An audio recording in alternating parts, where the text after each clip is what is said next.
Beauty wins again as Stellar Blade is dominating the charts all across the world, and this is something we expected to happen, but not at this rate, where every single country from Europe to Asia all the way to America are embracing Stellar Blade, which comes from a small developer from Korea called Shift Up, which had an inspiration to create something that was actually visually attractive to a fan base of gamers that were starving to see something like this. And Stellar Blade delivered, Shift Up delivered, and now it's getting the just rewards it should be getting. And I think a lot of other companies within the video game industry are looking at Stellar Blade with a bit of jealousy and hatred right now, because it's doing something that they are unwilling to do, which is attract the male gaze and the male audience of gamers with something that is actually appealing to their overall eyes. And I think this is the result that we're seeing within the overall market right now, where in Europe and in Japan it is the top selling game of the year in April. And I think that is a thing that is astonishing a lot of people when it comes down to the overall sales for Stellar Blade, is that it's sold out in Japan. At least the physical disc copies are. Of course, digitally it's still available,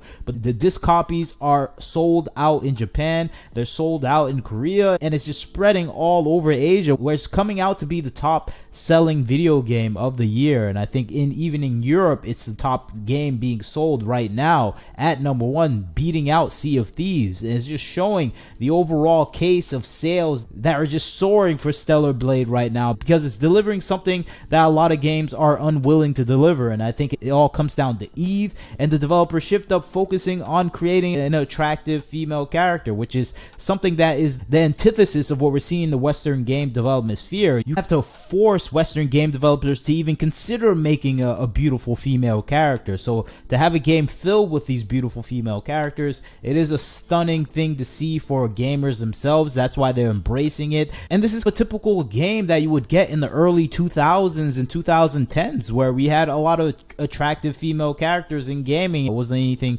anyone was concerned about. Now currently, after 2016 and beyond, anything having to do with an attractive female character is seen as disgusting and needs to be censored. And even this game itself was censored a bit because it was part of Sony, and Sony has these types of people within their company, within their DEI and HR departments, where they're trying to regulate the artistic beauty that is captured in games and trying to uglify it. And you see this in a multitude of other games that are coming out that have this standard. That's why I always show the Fable character from an Xbox developer, which are highly focused on removing the curves of female characters from video games. They even say this themselves in company edicts that are just establishing you cannot make curvy women in video games anymore, because it is offensive to people that are uncurvy or people that are incapable of having these curves. And I'm talking about people in the LGBTQ trans overall community, where they feel like to be friendly to this community is to remove all femininity from female characters in video games. And that's why we're seeing the chaos happening with Pokemon Go, where they removed all curves and all identifying female characteristics on their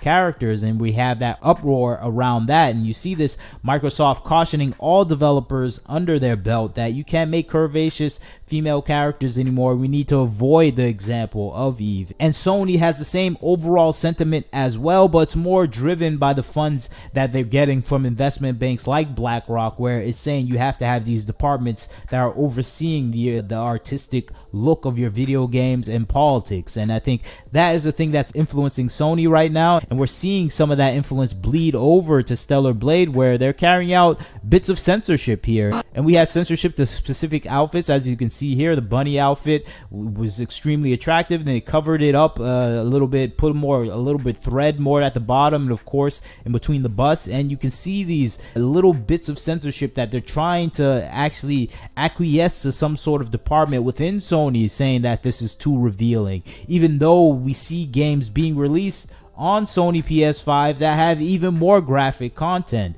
And I think this is the overall perspective of a lot of people within these departments, where they see Japan as mostly a threat to their overall political agenda. And I think that's why they censor everything that is coming out of Japan, because it threatens their political agenda when it concerns feminine beauty. And I think that's why this game is being attacked on all cylinders by games journalists. And I think it's reflective of what we're seeing in society today, today and all over the gaming industry, where all female characters have to be extremely masculine, have big jaws, big muscles, fat faces, no curves, and overall no appeal, at least attractive wise, to the opposite gender. And I think that is a statement that we're seeing within the Western games development industry, where these are the characters to be praised, and anyone like Eve is to be admonished and ridiculed, and anyone that likes that needs to be called a pervert. And I think this is the obsessiveness that we have growing within the industry, where anything that is beautiful needs to be deemed ugly, and everything ugly needs to be deemed beautiful. And I think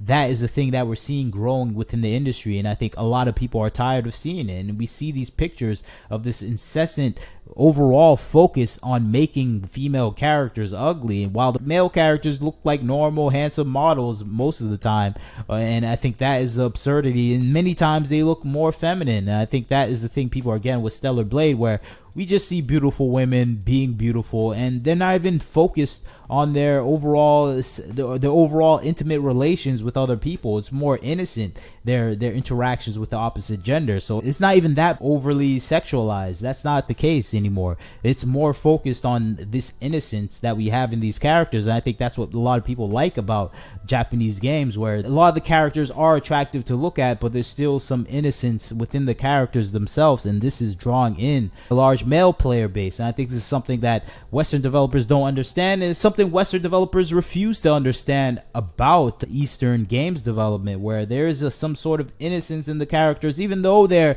looking very curvaceous and appealing and attractive, they still have this innocence that attracts everyone, male or female. And I think in the Western games development sphere, it's impossible to get that balance, and that's why people are attracted to Eastern games, because we get this balance of beauty and strength without the overall sexualization of their personality, where that's all they're thinking about. And I think that's the opposite in America, where we have this over focus on intimacy between genders, opposite genders, same genders is always the focus no matter what. And that type of innocence within Eastern games development sphere, that's not the focus. And I think that is the thing people are missing in society today, and that's what's drawing them to Stellar Blade. And I think it's leading to massive sales. We see it, over 1 million sold units in 24 hours for Stellar Blade, and it's just dominating in America, in Europe, and Japan, and it's not going to stop anytime soon, because these games are rare, and plus the game is actually good, and that's always a big contributor